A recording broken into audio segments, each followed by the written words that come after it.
In this video, I'm going to teach you 6 tips for making catchier and better melodies in any genre. And this is the track that we're going to be working with today.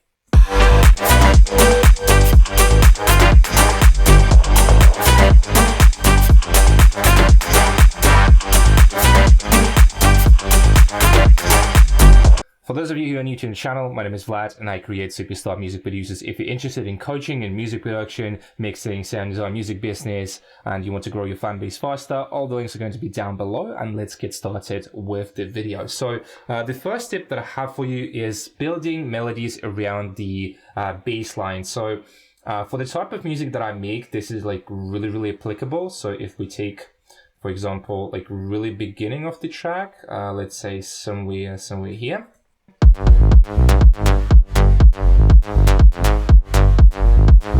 Sometimes I copy the notes from the bass line. In this case, I was using, so I tried to make the melody to not like clash with the bass line, so you can see that yeah, it's just like some of the notes that are hitting together with the bass line. Which is fine. Sometimes you can do like this. Sometimes you can put literally the same notes on your bass line. But then, yeah, like keep in mind, super effective strategy when you have the bass line, when you have the melody, and maybe like the melody just doesn't work for you. You can just copy the notes from the bass line and add a little variation. But that's like pretty much it.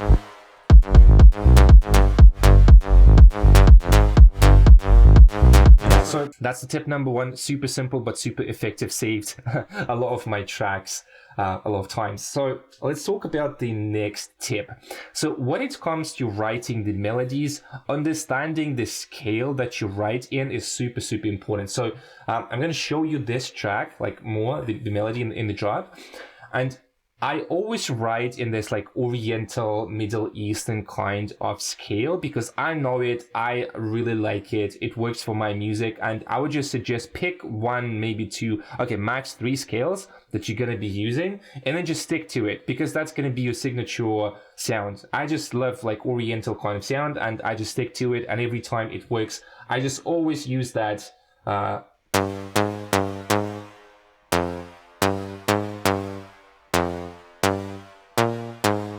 yeah, so it's like sometimes more like Phrygian, harmonic minor, Oriental, whatever, right? I'm just talking that you should pick these scales. So for example, if we take this part of the track and we play it.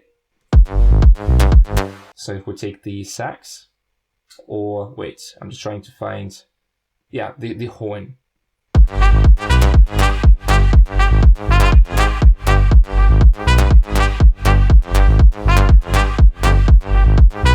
Even without the lead sound.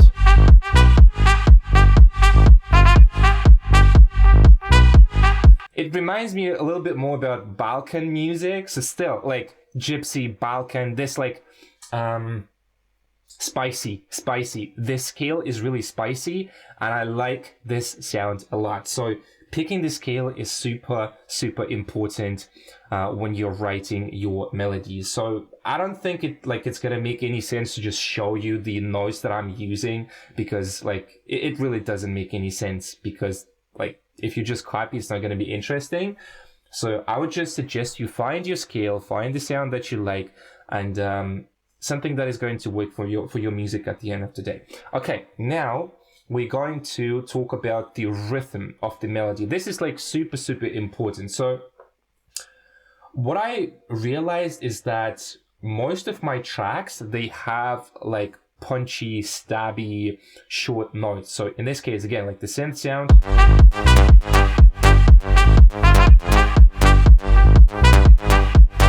It's sort of like the counter melody.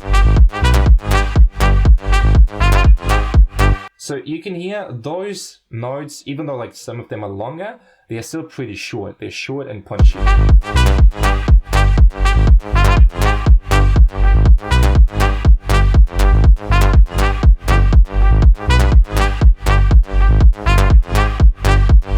Okay, so you can definitely play around with the notes when it comes to that. So for example, No, they are all essentially the same. But yeah, I think you get the point. So when it comes to like writing melodies, sometimes variation doesn't work. So like in this case, it just sounded good with short notes. But sometimes I use longer melodies. But I'm mostly just like a fan of having shorter notes, like punchier, stabbier. So that's like my type of sound. Okay, so that's for the rhythm, for the length. And then again, so when it comes to the rhythm, I just like playing around with the keyboard, like whether it's on my computer or just, you know, when I'm just putting notes into my piano roll with my mouse. So again, like for the rhythm, I can't give you anything specific because it's like you just have to feel it. You just have to feel it, what sounds good to your mix, like in your track. The only thing that I could see here is just try different rhythms. Maybe you go offbeat, maybe you go like together with the kick. Because the rhythm changes a lot.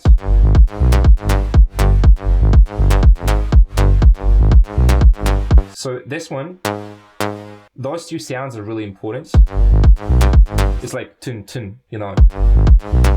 It's adding groove here. Because if I change the rhythm, maybe I do something like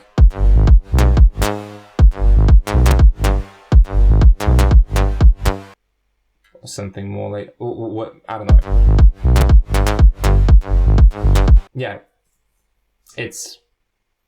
wasn't a good example, but I just wanted to show you, like, if you don't do the right rhythm, it's not going to sound really good. Okay, the next step is going to be how the melody resolves. Can you loop it in a good way? And when it comes to that, you can see that I have basically like variation. So here, let's listen to this part.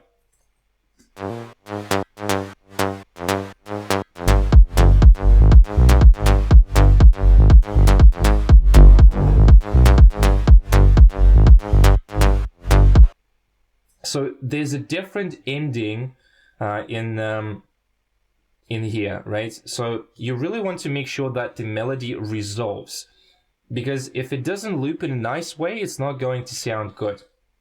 So in this case, most of the times I also realize that you can see that I'm just hitting the root note of the track.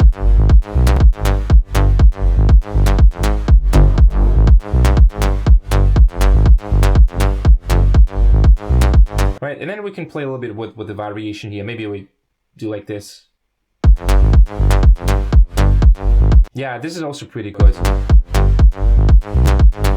So again, it's kind of funny because I'm talking about those concepts. It's hard to explain like how you would specifically do that. You just have to feel it. Does the melody resolve? Because I can't give you like a recipe to how exactly you would make resolving melodies. Just put something, then you have to listen to it, and then you have to feel it. Does it sound good to you? If not, then just like redo it. That's how I do. Like, I don't have any specific techniques or like strategies that I use. I just always go like by feeling how I feel, how it sounds to me, and that's like pretty much it when it comes to just making music overall. Like, I don't like rules. I don't like any rules, and I just go with the feeling, I just go with the flow. So yeah, make sure that it resolves, that it loops in a good way. So that's really, really important. Then the next thing, I sort of like touched upon that a bit.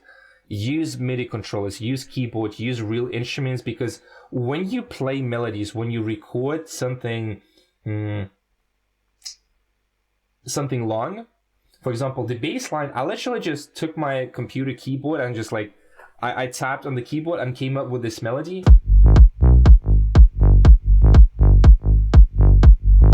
And the same goes for this horn sound. I literally made this on my computer keyboard.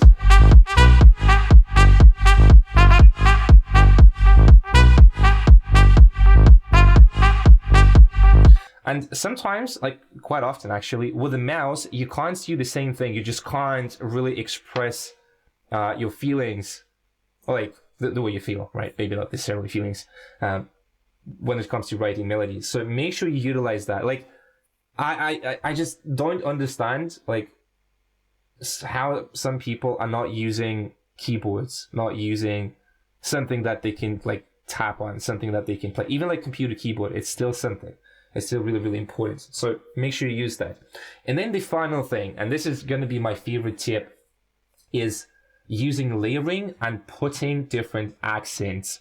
This is such a good tip. So for example, if we take this horn melody and we play it, something like this with a bass line, I have the second layer.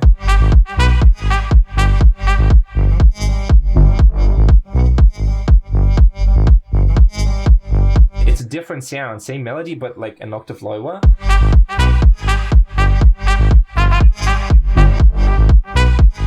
I think I just need to make it a little bit different here and do like not vibrato, but staccato.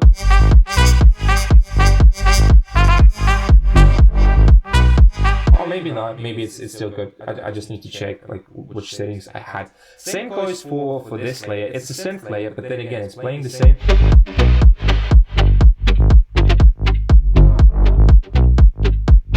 It's also adding some power. And then there's one more layer. It's like 1, 2, 3, 4 layers of the same thing, right? So if you take like the violin,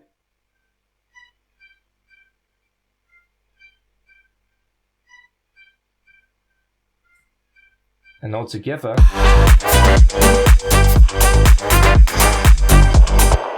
same goes for this part. So with layering, you can use the same melody and on specific parts of the track. So for example, like here.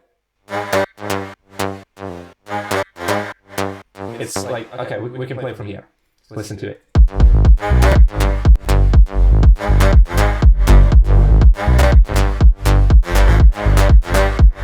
Alright, so this helps to resolve the melody, this helps to put an accent on it, so it's like...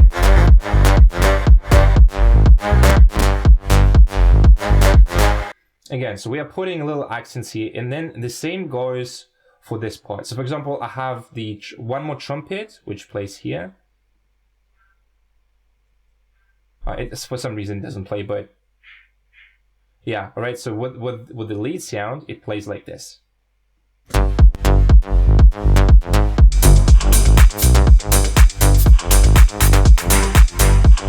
Right, so we are adding little accents, little variation with layering. Essentially, we don't even change anything. We just add variation and accents. That's pretty much it. So I'm just thinking, what else can I show you? Because there's pretty much the same, like pretty much it, I think. Yeah. As you can see, I mean, it looks like I have a lot of layers, but this is essentially like, we could say, one track, right? This is one track. And then a couple of other things that I could talk about is pitching your melodies to like an octave higher. So for example, check this out.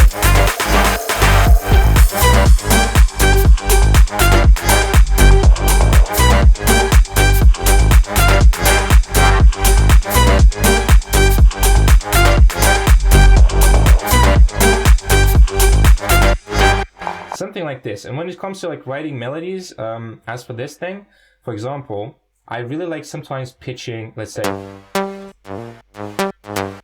maybe like this, or like this, maybe like,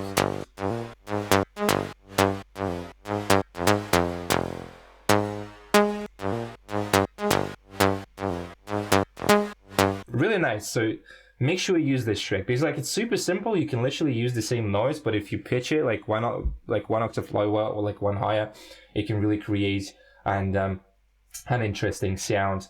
So I think, yeah, those were all the 6 points that I wanted to talk about when it comes to writing melodies. So I hope you like this video. I'm sure you learned something from this because again, this video is not really like standard. I don't like the rules. I don't like making it like too organized. I just go with the flow as I've shown you. Like if I feel it sounds good, it just sounds good.